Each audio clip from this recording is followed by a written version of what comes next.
Hapa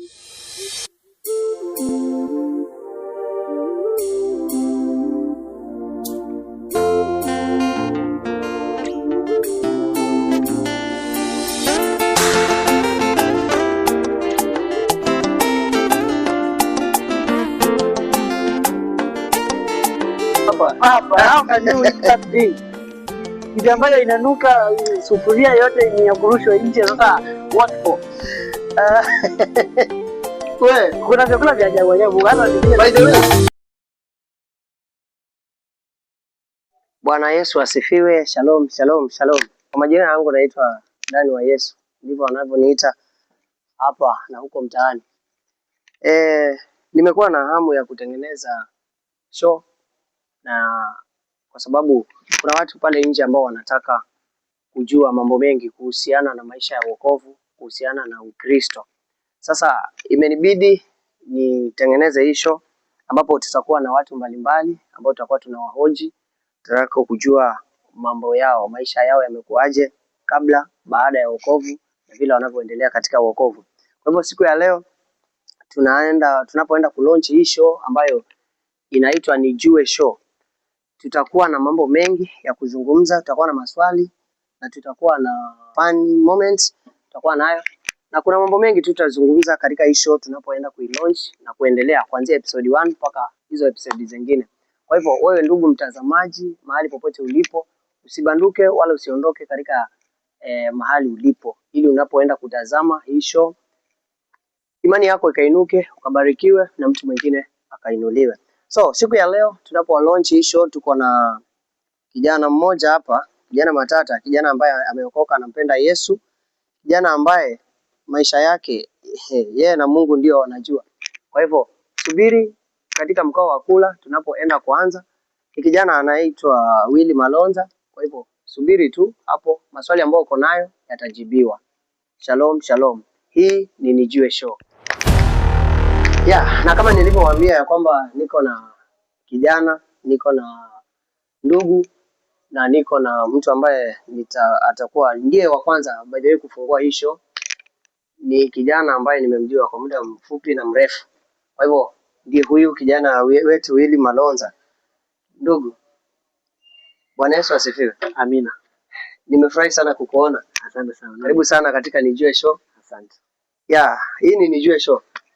Katika hii show kuna mambo mengi ambayo tunataka tuzungumzie na tunataka kujua Willy ni nani, tunataka kujua uliokoka lini, mambo kama haya. Kuna mambo mengi tu tutazungumzia kupitia hii show. Kuna mtu pale nje ambaye anataka kusikia historia yako. Anataka kusikia ushuhuda zako. Anataka kusikia mahali umefika katika wokovu. Ndio. Umetoka wapi na umefikia wapi na unaendelea vipi? Kabla hatujaendelea mbali, nataka uambie watazamaji kwamba wewe ni nani, unaitwa nani na uko vipi? Karibu. Naam, asante sana ndugu yangu. Ndio. Kwa wale wanaotazama, mimi naitwa Willy. Naam, Willy Malonza. Kijana ambaye ameokoka. Yes. Nampenda Yesu na nimetoka mbali. Naam. Na ninampenda Yesu, na katika hii safari ya uokovu ndio mimi ndio najua mahali naenda. Naam. Na basi nikwambie ninaenda na Yesu. Amen. Amen. Amen. Sasa kijana Willy. Naam. Willy Malonza. Unajua kila jina liko na maana yake. Ndio. Sitaki kuuliza Willy kwa sababu Willy wako wengi. Kabisa. Naomba tu nikuulize Malonza. Malonza kama sikosei ni jina la Kikamba. Wewe ni Mkamba? Ndio. Unajua maana ya Malonza? Naweza tugusia tu kidogo. Kwa wale ambao maybe hawajaelewa maana ya Malonza. Ndio. Malonza kwanza ni babangu. Lakini napenda kutumia jina sana. Hata mtu akiniita Malonza, Yashani bariki kabisa. Wow. Lakini Malonza, kulingana vile naelewa ni mtu ambaye anaongea sana. Kabisa, lakini mimi vile nimeokoka, Yesu amenituliza kidogo. Maneno huwa si mengi sana. Kabisa. Mtazamaji, leo nimepatikana. Kumbe Malonza ni mtu mwenye maneno mengi. Kweli. Ni mtu mwenye kuongea sana. Basi na imani ya kwamba unaongeanga sana. Naongea when it is necessary. Hallelujah. Basi mimi nimekuita hapa Ndio. Tunataka kujua historia yako. Kuna mambo kadhaa tu nataka nikuulize kwa haraka. Umetuambia kwamba Willy ni kijana ambaye ameokoka, anampenda Yesu. Ndio. Hebu unaweza tugusia kwamba uliokoka lini? Mwaka gani? Ama ulizaliwa ukiwa umeokoka? Okay, wacha nielezee hivi. Naam. Kuna watu wameokoka lakini that encounter ya kupatana na Yesu wamepatana nayo kwa njia tofauti sana. Ngoja kwanza. Kuna tofauti ya kuokoka na kupatana na Yesu. Sasa kuokoka ndio kupokea ule Yesu. Okay. Hawezi kuwa umeokoka kama hujapatana naye mpaka kwanza upatane naye. Maybe kwa mchungaji fulani amekuambia neno ukaikubali. Sasa hiyo kukubali hiyo neno yenyewe maandiko yanasema ndio Yesu mwenyewe. Haleluya. Sasa hiyo neno kuna wengine, acha nirudi pale umeuliza kwamba niliokoka lini. Uliokoka lini? Kuna kama mimi hapa nimezaliwa kwa wakati nazaliwa na nakuwa nimepata familia yangu ndio imeanza kwenda kanisani. Okay. Sasa pale na mimi kufuata tu wenzangu nikaenda kanisani. Haleluya. Lakini naweza sema kuokoka yenyewe nimeokoka nilikuwa form 1. Okay. So unataka kuniambia kwamba familia ilikuwa inaenda kanisani? Ndio. Haikuwa imeokoka? Ama ilikuwa hukujua wanaenda kanisani kwa nini? Sasa kuokoka unajua ni moyoni mwa mwanadamu. Okay. Ndiye anajielewa. Ndio. Sasa mimi nilikuwa nawafuata tu ni vile. Nilikuwa kijana mzuri sana hata kuimba naimba tu lakini zile tu maybe choir presentations. Naam. Huwezi sema hajaokoka. Lakini wakati nilikuja kuokoka sasa nikajua si kwa nimeokoka. Okay. Naweza sema nilikuwa kidato cha kwanza. Ulipojifahamu kabisa. Ulipojua dunia ni nini. Ndipo ukajua kwamba mtu huokoka. Ndio. Wow. That's good. Uko na bahati sana by the way. Kwa sababu familia nyingi zimeamka zikiwa hazimjui Mungu. Nikizungumzia familia yangu mimi mwenyewe. Nimeamka nikijua kwamba watu wanaishi tu. Kumbe katika kuishi kuna kumtafuta Mungu. Sasa una bahati sana. Ndugu mtazamaji. Huyu kijana anani-inspire sana. Na nina imani ya kwamba wewe ambao unatazama hapa kuna kitu ambacho utakipata cha maana na cha muhimu sana katika maisha yako ambacho kitakusaidia kuanzia sasa na kuendelea. Tunapopata historia fupi ya huyu ndugu, jinsi alivyotuambia tu katika hiyo historia, kuna kitu ambacho ametuelezea ya kwamba ameokoka akiwa kidato cha kwanza kama sikosei. Na nafikiria ulikuwa unajielewa. Na wakati kwa sababu uliokoka kwa sababu unasikia kuna kuokoka na kukombolewa. Sasa uliokoka ukakombolewa ama uliokoka na ukawa haujakombolewa bado? Unajua sijui niwapeleke nyuma kidogo. Kukombolewa na kizungu ni ile you are being set free. You are delivered from sin. Be delivered. Yes. Sasa maandiko yenyewe nasema hivi. Wataifahamu kweli. Nayo hiyo kweli itawaweka huru. Amen. So mimi wakati niliokokea kwa ministry ya deliverance kwanza. Okay. Sasa chenye kilifanya nikaokoka it is that encounter. Mimi nilikuwa naona watu inasemekana wanaanguka, nasema I cannot do that shit. Nikianguka naamuka naenda nyumbani. So wakati mimi naokoka sasa, nilijipata chini. Hebu ngoja. Yaani jinsi ulikuwa unafikiria kwamba wewe ukianguka utaamka uende nyumbani. Na niko sana na huyo pastor. Lakini sasa ikawa tofauti. Ikarudi kwamba wakati umeamua wewe uokoke sasa, ukombolewe, si ndio? Ndivyo sasa wewe ikakuangukia sasa. Baada ya kuanguka, sasa inuka ukaenda nyumbani. Sasa ulikuwa umeapa katika moyo wako ya kwamba mimi nikianguka nitaenda nyumbani. Nilikuwa naona ujinga. Nilikuwa naona ujinga kwamba Sina ngoaje mtu mzima alafu unashikwa. Unajiuliza mtu anaangushwa na nini? Lakini kumbe hata baadaye ndio nilikuja kusoma maneno kumbe anasema hizi haya mambo ya Mungu kwa wanaopotea wanaoni ujinga. Sasa kumbe mimi nilikuwa napotea. Hallelujah. So wakati sasa nikaanguka, unajua nimewekewa mkono hivi chini. Mara moja nikaamka. Sasa ulijua kile kilikuangusha? Unaona mwenyewe nilikuwa ninaomba. Unajua nilikuwa ukiona mtu anaenda kanisani lakini bado anazuazua, huwa bado anamwamini Mungu. Yeah. Lakini kuna vitu zake bado hazijakombolewa. Ndio zimwachilie. So nilikuwa nina ufahamu wa Mungu, nilikuwa naamini Mungu, ninaomba. So when we were being praying sasa, yes, prayer yangu ikawa iko deep sana. Okay. So hata wakati nakuja kuwekelewa mkono hivi, I was not aware. Kwa hivyo sasa naweza kuuliza kwamba sana sana ukiona watu wanaanguka kama kanisani, wanaangusha na mapepo. Sasa wewe ulikuwa unaomba, ulikuwa deep in prayers wakati unaanguka. Sasa ni mapepo ama ni roho wa Mungu ndiye aliyekuangusha? Mimi haikuwa mapepo sababu sikuelewa mapepo. Okay. Ilikuwa ni ujazo. Naam. Ilikuwa ni ujazo kabisa. Yes. Sasa wakati nimekelewa mikono nikaanguka. Naam. Nikaona no, this is not really. Okay. It cannot be me. Yes. Nikaona nikaamua sasa naye huyo mlikani kama alijua huyu kuna kitu anasumbuana na Mungu. Naam. Hata tena. Sasa ya pili ikabidi nimekubali na sasa nikaanza kuomba. Sasa ukafungua roho, ukasema basi kama ni Mungu wacha ingie ndani yangu. After that now yule mchungaji hata sidhani kama anaweza kukumbuka. Hata ingekuwa ndio hata tungempigia simu ni vile saa hii usiku. Baadaye akaniita. Ndio. Sasa akaniongelesha and from there nikaona ya kweli ndio njia nzuri. Hallelujah. Mtazamaji wangu, huyu kijana nimekuambia tangia mwanzo ako na inspiration. Ako na story ambayo ni nzuri, ambayo hata mimi mwenyewe imenigusa.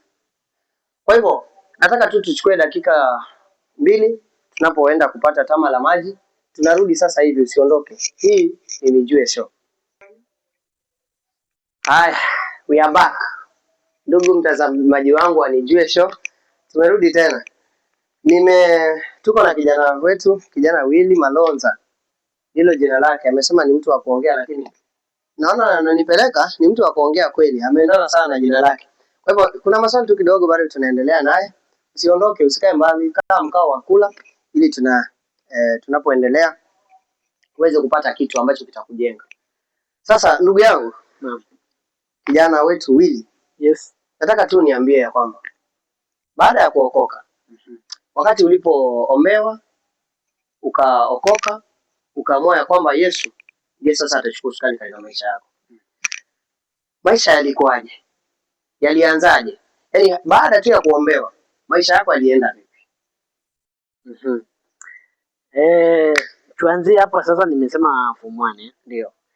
Okay, sasa unajua kuna shida inapata vijana wakati wameokoka, sababu ndio kuna kitu kwanza mpaka wakati ndio waendane na kile wamekipokea. Sasa ile kitu ilinipeleka mbio ni kuacha ile tabia yangu ya nyuma, ile ya mtu ameokoka lakini hajaokoka. Yes. Hiyo ndio ilinipeleka mbio sana, sababu watu walikuwa wanajua ninaokoka. Alafu tena nimekuja kwa mara moja nikasema nataka kuokoka tena. That was one challenge. Yes. Challenge 2 ni kuelezea wale ndugu zangu kwamba sitaki kufanya hivi leo, kumefanyika nini? Naam. Amen. Sasa ikawa bado najaribu kama ninanyamaza. Sengine ninakaa kama ni kwa isolation, sababu kuna kikao pale sitaki kuenda nacho. So unataka kusema kwamba uli struggle sana? Actually kuishi katika ile maisha ambayo unasema hii sasa ndio ya wokovu. Lakini finally uliweza? Niliweza sana. Actually saa hii hakuna kitu nafurahia kama wokovu, na hakuna kitu napenda kama kuambia mtu nimeokoka. Naam. Sasa before uokoke maisha yako yalikuwaje? Yalikuwa unajua siku hizi unapata kijana hajaokoka, lakini zile vitu ambazo wanafanya kule nje mbaya. Yaani hata hakuna mtu ambaye anatamani kuona kile ambacho mtu anafanya. Je, ulikuwa hivyo? Siku hivyo nimekuambia kwamba mimi nimelelewa nikiwa kanisani. Okay. Actually, hata nikupeleke dakika mbili tu nikuelezee kitu. Naam. I am sorry to say this, maybe my family, yes, my close people. Lakini acha niseme kwa utukufu wa Bwana. Amen.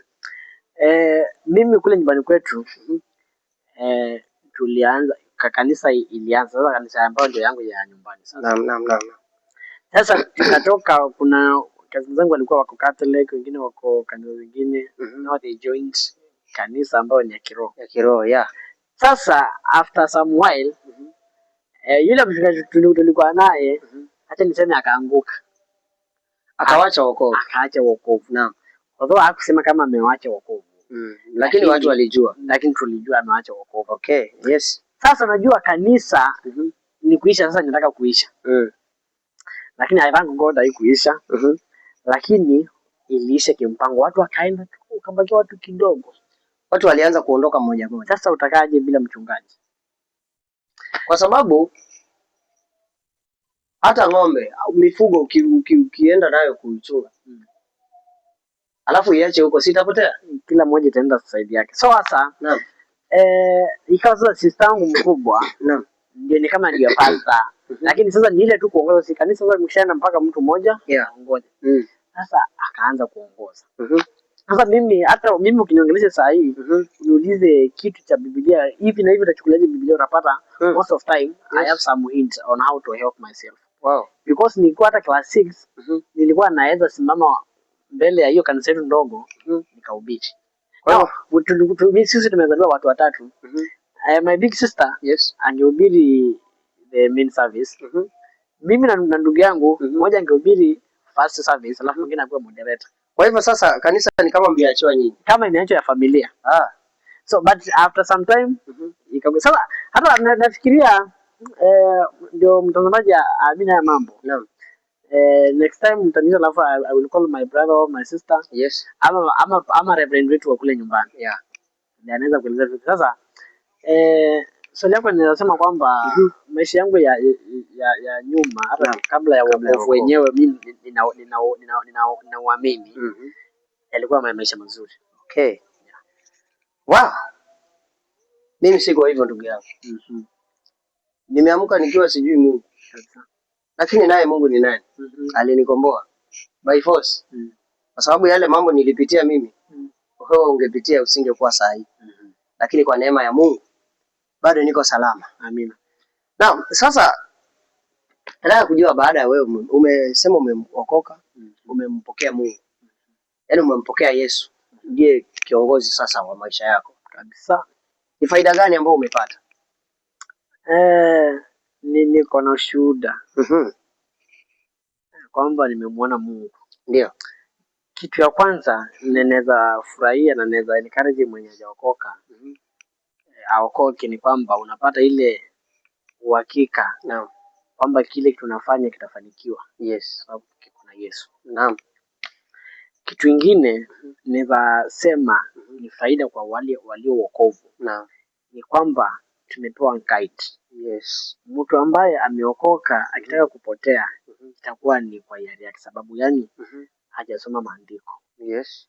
Mwenye ambaye anacho na mama yake leo analia, jibu yake iko katika Biblia. Haleluya. Mwenye ambaye anatafuta mke leo, jibu yake iko katika Biblia. Ile shida yoyote mwanadamu ako nayo, tumepewa jibu yake. Haleluya. Iko katika Biblia. Naam. Na kuna watu wengine unapata wamebreakiwa kabisa. Wamebreakiwa kabisa. Hata sasa ile neno hauna nguvu ya kuisoma. Sio kama umewahi fika mahali kama pale. Mimi nishawahi. Sasa kuna mahali mtu anafikanga wewe hata hiyo neno huwezi soma. Ndio. Hadi kila kitu chote it is not working. Sina Mungu ni nani? No. Mungu akaleta vitu kama nyimbo. Kuna wahubiri wanahubiri katika television. Sasa when you listen to those spiritual songs, unajipata roho yako bado inaanza kuyeyuka kidogo. Mahali kulikuwa kumekazika. Sasa mimi faida yangu katika wokovu ni kwamba sijakosa kitu. Wow. Inaweza kuwa maybe kwa kipimo cha mwanadamu maybe anasema hawajakosa kitu, ajesia una kitu fulani. Lakini mimi naamini kwamba kiko. Na kama hakiko kinakuja. Naam. Ninamwamini Mungu. Naam. Niko na kaushuhuda kidogo hivi. Yes. kwa nini ninampenda Mungu na ilinipewa hakikisho sana. Unajua kwamba Mungu anaweza akakusaidia saa ukawa sasa in next 5 minutes you have no hope. Yes. But in next 5 minutes you have a testimony. Yes. Ni wakati nilikuwa ninasoma college. Ikafika wakati ndio.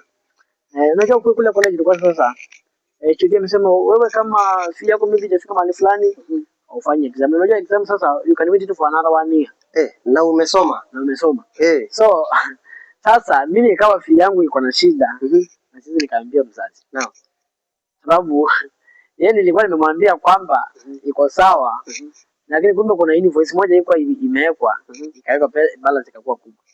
Sasa nikaambia Mungu. Nikaomba sana hata nilikuwa kule tulikuwa sasa kwa hiyo nilikuwa nasoma. Naam. Ilikuwa kwanza mnapanga line mkibeba ile fee statement. Yes. Kwa finance unaenda unastambiwa kwamba huyu aenda akafanye mtihani kwa sawa.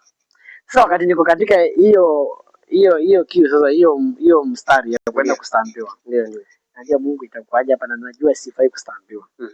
Inakuaje? Sijui kama ni roho Mungu aliambia nitoke, nikatoka tu. Sababu hata najua sasa naenda tu hapa ikaenda kufanya nini? Wakati unajua tayari hauna haiko sawa. Actually jana yake ilikuwa ishakataliwa. Naam. Sasa vile nilienda namwambia Mungu wewe usiniwache. Nisaidie. Ndio. Nisaidie. Sasa ikawa tumebakia kama watu 5 hivi.